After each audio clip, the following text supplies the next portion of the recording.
Roberta Winchester. I'm the clinic administrator for Wildlife Rescue of New Mexico, and we are a nonprofit organization that rescues, rehabilitates, and releases injured and orphaned wildlife in New Mexico.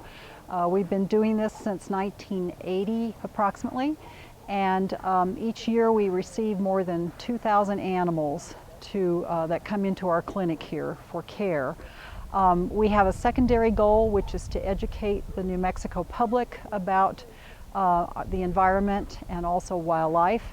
And today we are having our annual open house. We're open from 10 to 2, and we're allowed one day per year to let the public into our clinic to see the entire workings of what we do.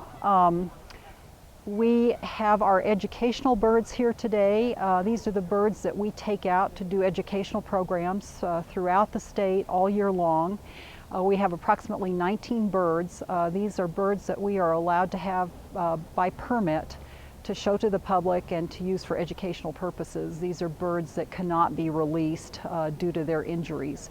So we have a wide variety of birds today: barn owls, great horned owls, falcons, hawks of all kinds. And we're looking forward to welcoming the public in today. We are entirely a volunteer organization, and we are completely dependent on donations and some grants for what we do. And as you might imagine, our biggest bill every year is to feed and care for these animals. To New Mexico, either year-round or migrationally, but she, they suspect, has a neurological. Well, certainly in the wild, this would not be their normal waking time. Did you notice that she's got feathers all the way down to the talons there, and so they do pretty well in various climates.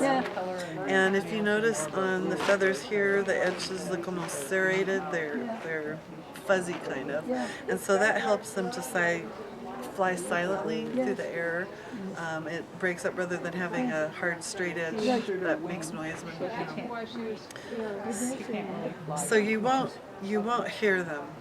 You might see them above you suddenly and realize, whoa, but you won't hear them approaching. Thank you. Thank you. Okay, thank you very much. Because they don't have peripheral vision. In the raptor family, all females are larger, except the kestrel right next to us, and they're about the same size. Okay, and that's a kestrel. That's a female kestrel. Okay. The male is more colorful, whereas all these other raptors, they look exactly the same. Oh, really? Coloration is the same, Okay. just the size is Okay. different. Yeah. Hi guys, thanks for coming. Well, so yeah, This is a male red-tailed hawk, and we have him from an injury in the Terrace Canyon. He was hit by a car, and from that he has the wing and leg injury that prevents him from surviving in the wild. He has a wing injury. You can see how his left wing is drooping more, and then he also had a broken leg. It's their feathers, the shape of their feathers. Yeah. They're soft like cotton. They are very soft. And they all have this, they're found all over the world. It's a medium-sized owls. Oh, okay. Similar to great horned. You find them in forests, grasslands.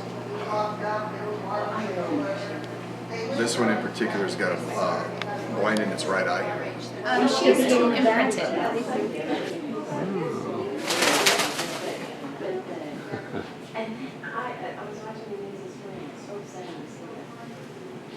With Wildlife Rescue, we traditionally do many different types of birds, but we also have a small mammal program.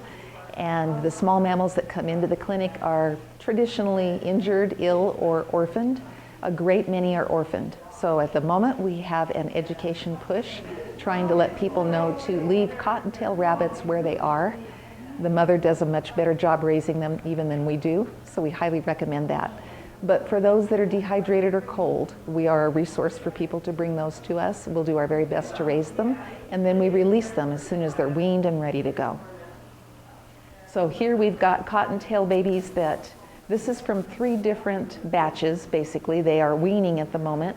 They are still receiving formula, which is along with egg white protein and coconut oil. And then we're working with them right now to get them weaned so that they can be released. And then these are rock squirrel babies that came to us.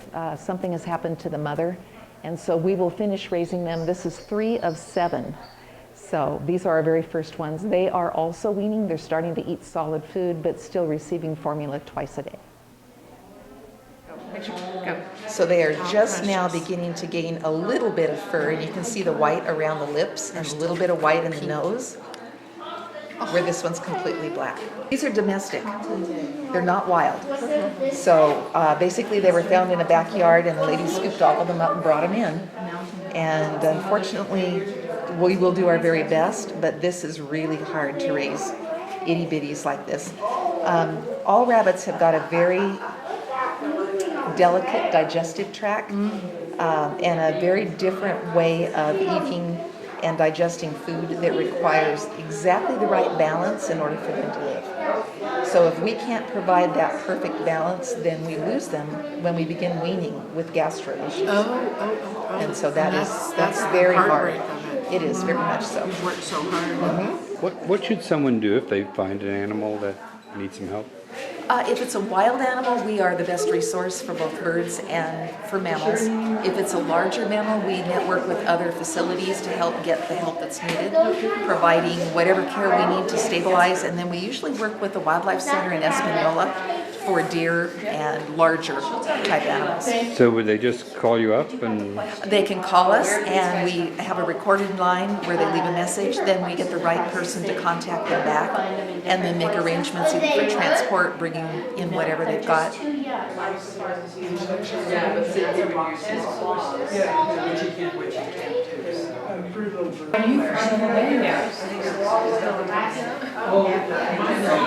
Now, is that all the information that I should have? Go ahead and put the date in here and the time in. I know. And I have 10 to 11, so 10:55. This is good. They're warm. The owls have dark eyes, dark brown eyes, but this particular species has yellow eyes. So Wildlife Rescue of New Mexico is an entirely volunteer organization, and we have many jobs that people can volunteer for. As you can see here, we have some handlers who are showing our education birds. That's an ongoing need that we have. We have a need for volunteers inside the clinic to help care for the birds and feed the birds on a daily basis.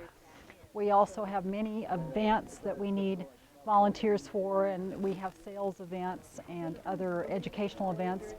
We also have lots of office need help and data entry, and so there are many ways to volunteer for us, and all of which we appreciate very much. You can find the information about volunteering on our website at wrinm.org, or you can call our main telephone number, which is 505-344-2500, and we appreciate your help.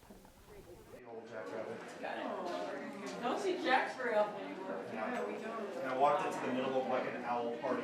Jackrabbit. Predator is in their nesting zone. Oh, right there. Yeah, close your eyes. Close your eyes.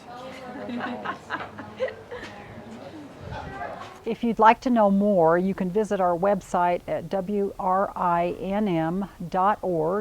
or call our telephone number at 344-2500. We are located at the Rio Grande Nature Center at 2901 Candelaria Road Northwest. And we're open 7 days a week beginning May 1st, and we're open from 10 a.m. until 5 p.m.